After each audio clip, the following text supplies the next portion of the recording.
ਬਾਲੀਵੁੱਡ ਅਦਾਕਾਰ ਆਰ ਮਾਧਵਨ ਅੱਜ ਅੰਮ੍ਰਿਤਸਰ ਪਹੁੰਚੇ ਅਤੇ ਆਪਣੀ ਫਿਲਮ ਰੌਕਟਰੀ ਦੀ ਪ੍ਰਮੋਸ਼ਨ ਲਈ ਮੀਡੀਆ ਨਾਲ ਗੱਲਬਾਤ ਕੀਤੀ। ਉਹਨਾਂ ਕਿਹਾ ਕਿ ਫਿਲਮ ਨੂੰ ਲੈ ਕੇ ਕਾਫੀ ਚੁਣੌਤੀਆਂ ਸਨ। ਇਹ ਸ਼ਾਹਰੁਖ ਖਾਨ ਦੀ ਮਹਾਨਤਾ ਹੈ ਕਿ ਉਹ ਇਸ ਫਿਲਮ ਦਾ ਹਿੱਸਾ ਬਣਨਾ ਚਾਹੁੰਦੇ ਸਨ। ਉਹਨਾਂ ਨੇ ਕਿਹਾ ਕਿ ਇਹ ਫਿਲਮ ਅਜਿਹੀ ਦੇਸ਼ ਭਗਤ ਦੀ ਹੈ ਜਿਸ ਦੇ ਬਾਰੇ ਕਿਸੇ ਨੂੰ ਵੀ ਪਤਾ ਹੀ नहीं। रॉकेटरी द नंबर इफेक्ट एक ऐसे इंसान के बारे में जो इस देश के सबसे सच्चे देशभक्त थे। उन पर यह आरोप लगाया गया कि वो एक मालदीन औरत के साथ अफेयर करने की वजह से उन्होंने इंडिया के रॉकेटरी सीक्रेट्स को पाकिस्तान को बेच दिया और उनको जेल में डालकर मारा पीटा गया, लगभग जान से मतलब मार दिया गया ऑलमोस्ट। फिर सीबीआई ने उनको बाहर निकाला और ये प्रूव हुआ कि वो बिल्कुल बेकसूर और इसी केस की वजह से वो जाने जाते थे।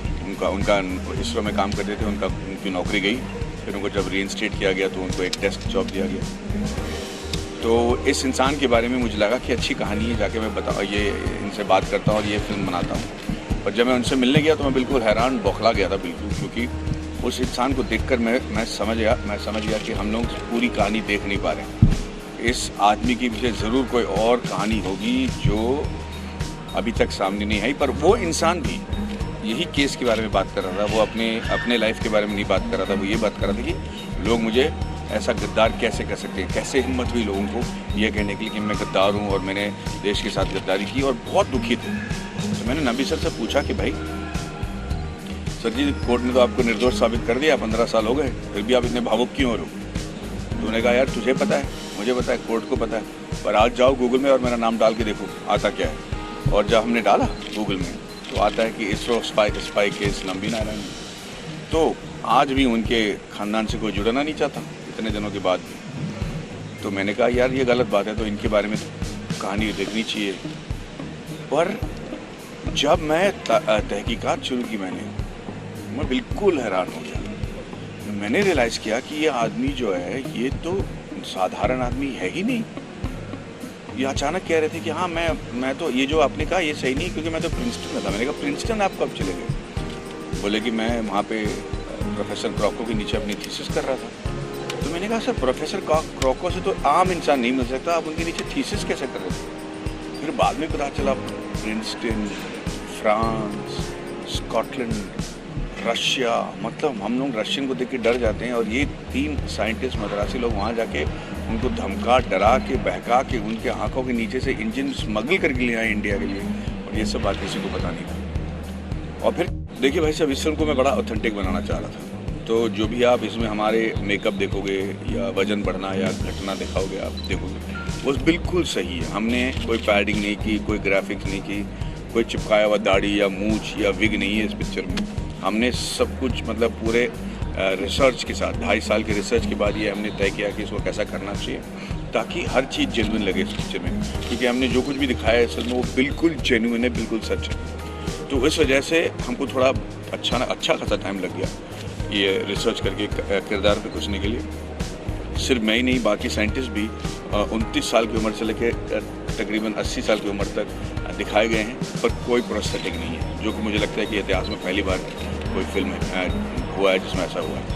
तो लगभग 4 साल लगे इस पिक्चर को बनाने में, और 2 साल हमारे कोविड में निकल गए जी। तो सर सब सच बताऊं, मैं आपको सच बताता हूँ, ये क्या कॉम्प्लीमेंट लेने के लिए ना मैं कभी पिक्चर कर ही नहीं पाया। मेरे लिए ना ये एक क्या कहते हैं उसको, एक तपस्या जैसी है। अगर मैं रंग दे बसंती कर रहा हूँ, मैं सिर्फ 9 मिनट के लिए हूँ, और फ्लाइट लेफ्टिनेंट राठौड़ के सैक्रिफाइस के बारे में पूरे दुनिया को जानना है, तो ना इस शाय के लिए या इस अभिमान के लिए अगर कोई आप करोगे तो बड़ा फीका लगेगा। मैं तो अपना दिल जान लगा देता हूँ उसी में।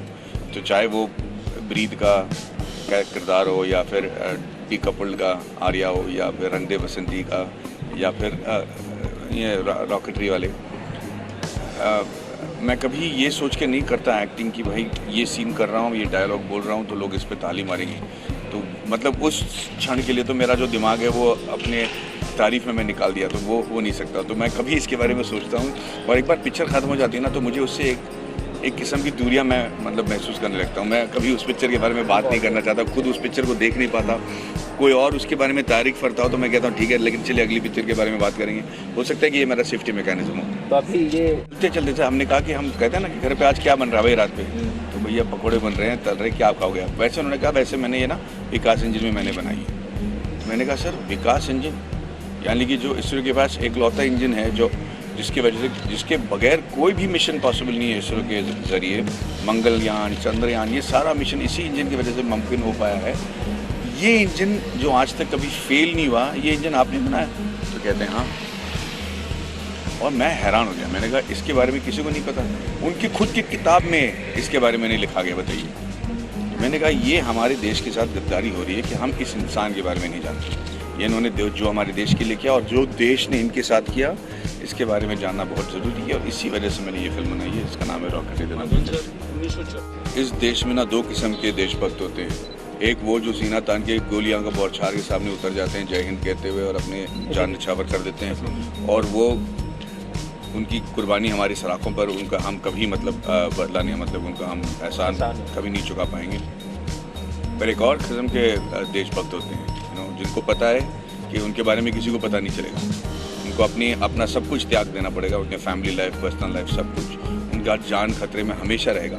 आए दिन आप देखिए कि इसरो के साइंटिस्ट मारे गए हैं, कोई यहाँ पे ट्रेन के पटरी में पाया गया है तो कोई पंखे में लटका हुआ है, और फिर भी ना बगैर किसी की चीज़ के सोचे वो अब हमारे देश के लिए काम करते हैं दिन रात, और उनका नाम किसी को नहीं पता रहेगा, उनके पीछे कोई सड़क नहीं लिखा जाएगा या उनके किताब में उनका नाम मेंशन नहीं किया जाएगा। और ये ऐसे लोग हैं जिनको इससे कोई फ़र्क नहीं पड़ता। 25 साल वो इन्होंने इसी